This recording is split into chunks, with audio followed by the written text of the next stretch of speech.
Welcome to சங்கேவசி channel. Okay, இப்போ நம்ம எங்கே வந்திருக்கோன்னா செங்கல்பட்டில் ஐரோட்டில் இருக்கிற ஸ்ரீ அங்காளம்மா பரமேஸ்வரி ஆலயத்துக்கு வந்திருக்கோம். ஸோ நாளைக்கு நடக்கப்படுற மசன கொள்ளையை பற்றி நம்ம தெரிஞ்சுக்க இந்த கோவிலில் இருக்கிற எல்லா மக்களையும் நம்ம மீட் பண்ணி நம்ம பேச போகிறோம். ஓகே, நம்ம கோவிலுக்குள்ளே போகலாமா? ரெடியா? வாங்க போகலாம்.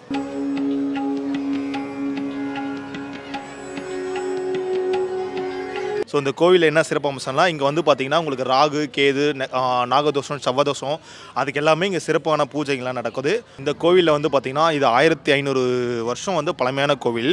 இதில் இந்த கோவில் அது மட்டும் சிறப்பு இல்லாமல் இன்னொரு சிறப்பு இருக்குது. என்னென்னு பார்த்தீங்கன்னா இங்கே ஒரு பழமையான மரம் இருக்குது.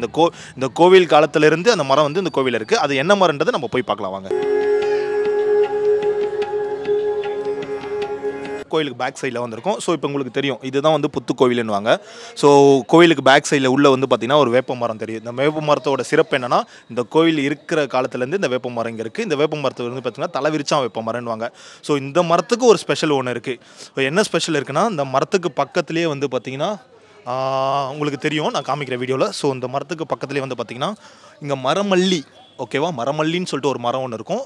இதில் என்ன ஸ்பெஷல்னு வந்து பார்த்திங்கன்னா அந்த தலைவிரிச்சான் வேப்ப மரம் வந்து பார்த்திங்கன்னா அந்த மரமல்லியை வந்து அணைச்சி, ஸோ நீங்கள் மேலே பார்த்தா உங்களுக்கு தெரியும் இந்த வேப்ப மரம் வந்து பார்த்திங்கன்னா மரவள்ளி மரத்தை வந்து அணைச்சி, ஸோ உங்களுக்கு அந்த காட்சி தெரியும். நீங்கள் தாராளமாக அதை பார்க்கலாம். உங்களுக்கு பார்த்தாவே தெரியும் பாருங்கள். அந்த வேப்ப மரம் வந்து பார்த்திங்கன்னா மரவள்ளி மரத்தை வந்து அணைச்சி போகும்.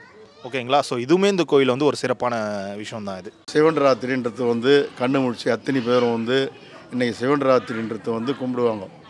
அதை வந்து ஒரு வளையமாக வச்சு நம்முடைய குலதெய்வமாக வழங்கக்கூடிய ஐரோட்டில் வாழ்கின்ற இந்த அங்காள பரமேஸ்வரியை கும்பிடுவாங்க. ஆதியில் அயனுடைய ஓர் தலை அரணால் கரத்தில் கொய்ய ஐதலையில் விட்டு அம்மன் ஆகாசம் ஆகி நிற்க பாதி பாகம் பெற்ற பார்வதியால் தான் என்று பிரம்ம கபாலத்தை கையில் ஏந்தியபடியே சுடல் நோய் நடமிடுறார். அப்படின்னாக்கா ஈஸ்வரனுக்கு 5 தலை, பிரம்மாவுக்கு 5 தலை. இதில் வந்து நான்முகம்னு சொல்லுவாங்க. நான்முகம் அப்படின்னு சொல்லுவாங்க. நான்முகன்றது பேர் வந்தது வந்து ஈஸ்வரனும் அவங்களும் இருக்கும்போது ஈஸ்வரக்கிட்டே உட்காந்து அவர் ஈஸ்வரன் இல்லாத நேரத்தில் அவர் உட்காந்து பேசுனதுனால உள்ளே வந்து நுழைஞ்சோடனே ஈஸ்வரன் வர்றது கூட அந்த அம்மாவுக்கு வந்து தெரியாத ஒரு லெவலில் இருந்ததுனால பிரம்மம் நேராக போனோடனே உனக்கு 5 தலை எனக்கு 5 தலை வந்து இனிமேல் இருக்கக்கூடாது, உன்னை வந்து நான்முகனாக தான் இனிமேல் கூப்பிடணும் எல்லோரும் அப்படின்ட்டு போயிட்டு அந்த சிரசை கொண்டிட்டாங்க. அது ஒரு தலை பிட்டுட்டார் அவர், நம்ம ஈஸ்வரனாகப்பட்டவர். பிரம்மம் ஏற்பட்டுச்சு அவருக்கு. பிரம்மம் ஏற்பட்டு சுடலையா இது சுடுகாடா இது என்னன்னு சொல்லிட்டு கந்த துணி பொறுக்கி சிந்தாங்க விண்டு பண்ணால் அப்படின்ற மாதிரி சுட்ட எலும்பெல்லாம் முறுக்கென்று தின்றவலாம் அப்படின்னு சொல்லிவிட்டு பிரம்ம வெறி பிடிச்சி அவர் ஆகாசமாக, அதாவது 5 தலையில் ஒரு தலை அரணால் கரத்தில் கொய்ய ஐதலையில் விட்டு அகலாமல் அம்மன் ஆகாசமாக நிற்க இந்த பாதி பாகம் பெற்ற பார்வதியால் தான் என்று அந்த பிரம்ம கபாலத்தை ஏந்திபடியே சுடல் நோக்கி நடனமில்லை இந்த வானோர் முதல் விண்ணோர் பிறை முன்பெருமை சொல்லிடல் ஆகாது தான் என்று சொல்லி அந்த வாலாயமாக செய்துன்னு வந்து பெரியவங்களாம் மூதாதிங்கள்லாம் செய்துன்னு வந்த ஒரு இதனால் செம்பவாதனை ஏறி அந்த அம்மா போயிட்டு அந்த கொள்ளைன்றது வந்து அந்த சுண்டல் உண்ட கொள்ளைன்றது வந்து அந்த பித்த வெறி பிடிச்சி அவர் பிரம்ம கபாலம் உழலை. அவருக்கு ஏதேதோ செய்கிறாங்க. அவங்க பிச்சை எடுக்கிறாரு, ஆண்டி கோலமாக போய் பிச்சை எடுக்கிறாரு, என்னென்னமோ செய்கிறார். அது ரொம்பலை, அது விட்டு அகலை. அது சுடுகாட்டில் போய் இந்த சுண்டு அது இது மொத்தம் சுடுகாட்டு வெள்ளையிலும் எடுத்து முறுக்கென்று கடித்த வரான். பாடைகள் வரும் இனத்தை வந்து பச்சரிசி என்பவரான். இப்படிலாம் பித்த வெறி பிடிச்சி அவர் பைத்தியக்கார மாதிரி அலைஞ்சதுனால இந்த பிரம்மகாபாலன்றது வந்து நம்ம ஐதீக பிரகாரம் வந்து இந்த மாதிரி போயிட்டு நம்ம அந்த சுடலை நோக்கி இந்த கொள்ளைன்றது வந்து மயான சூறை அப்படின்றது வந்து மயானத்தில் போய் அவர் வந்து ஆட்டம் ஆடுறதுனால இந்த மயான சூறைன்றது வந்து வாலாயமாக நம்ம முன்னோர்கள்லாம் இது செய்தோம் அப்படின்னாக்கா சித்த வெறி வந்து அவருக்கு சாந்தமாகும், நம்ம குடும்பத்துக்கு நல்லது, நம்ம தாலி பாய்க்க நினைக்கும், உடம்பு சரியில்லாதவங்களுக்கோ இன்னும் ரொம்ப வீக்னஸாக இருக்கக்கூடியவங்களுக்கு அத்தனை பேருக்கு வந்து ஒரு நல்ல பாக்கியம் கிடைக்கும், குழந்தை இல்லாதவங்களுக்கு குழந்தை பிறக்கும், தாலி கல்யாணம் ஆகாதவங்களுக்கு கல்யாணம் ஆகும் அப்படின்ற எல்லாத்துக்கும் வந்து அங்காள பரமேஸ்வரி இருக்கிற தெய்வத்துகள்லேயே அங்காள பரமேஸ்வரி ஒண்டி தான் சுடுகாட்டுக்கு போய் சுடலையை போய் திரும்பி ஊர் உள்ள வர்ற தெய்வம் அது ஒரு தெய்வம் தான். அதனால் இந்த அங்காள பரமேஸ்வரி வந்து நம்ம மூதாளிங்க வந்து காளின்ற ஒரு அவதாரம் எடுத்து வந்து பெண்டம்ன்றது வந்து அவள் வந்து பிச்சின்னு வெளியே வந்துவோம். அந்த பெண்டம் பிச்சின்னு வந்தனா தான் அங்காள ஈஸ்வரி தான் அவள். ஆங்காளியாக வந்து பிண்டம் இடையிலே வந்துட்டு ஆகும். அதனால் ஆங்காளின்ற பேர் வந்து அந்த ஈஸ்வரனையே கீழே போட்டு முயற்சியோ அந்த அங்காள ஈஸ்வரி.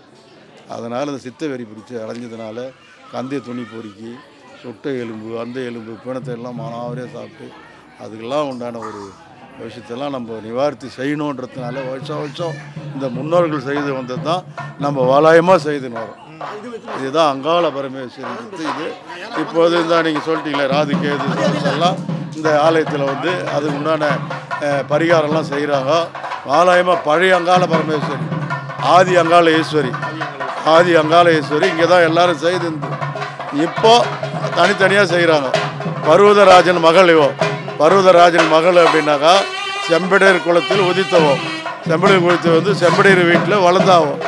அதனால் பர்வதராஜன் வளர்த்தாரு.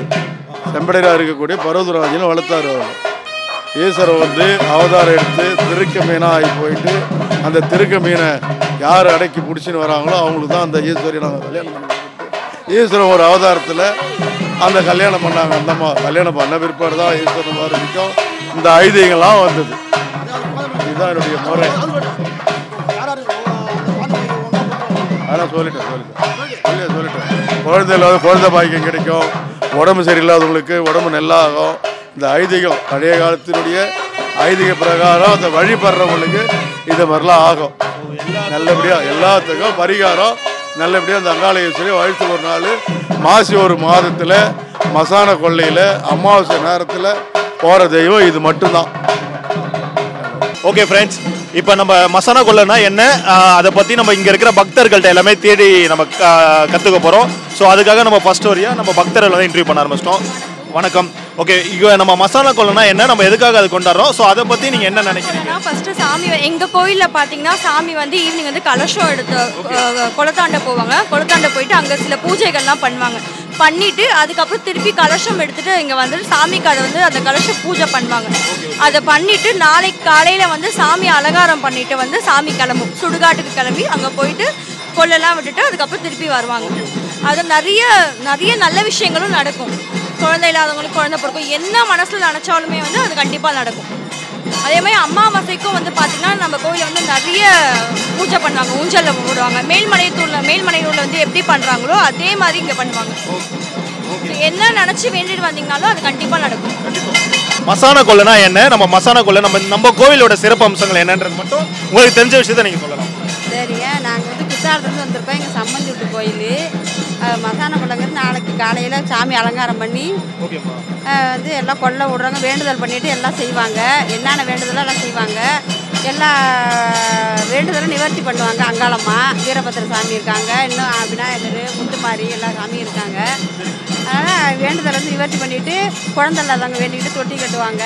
எல்லா சாமியும் அங்காளம்மா நிவர்த்தி பண்ணி. இந்த கோயிலோட தர்ம கதா பார்த்திங்கன்னா வந்து எங்கள் சித்தப்பா தான் எல்லாமே பண்ணுறது. எல்லாமே நாங்கள் எங்கள் சித்தப்பா எங்கள் அண்ணனுங்கெல்லாம் எல்லாமே சேர்ந்து எடுத்து பண்ணுறாங்க.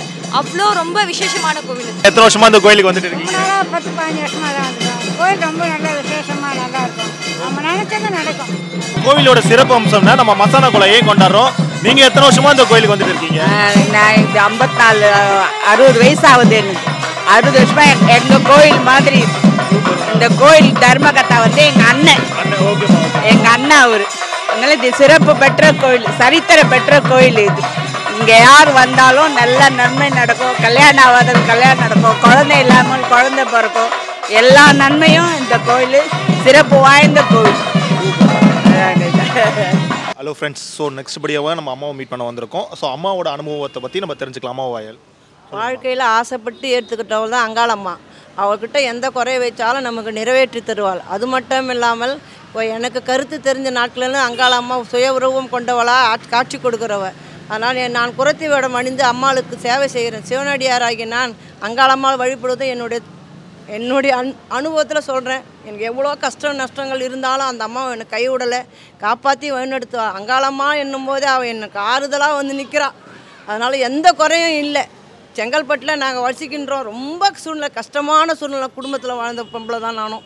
அதனால் எங்கள் அம்மா ஒரு குறையும் வைக்க மாட்டாள். அங்காளம்மா நம்பி வாங்க, உங்களுக்கு எல்லாமே கை கொடுப்பாள்.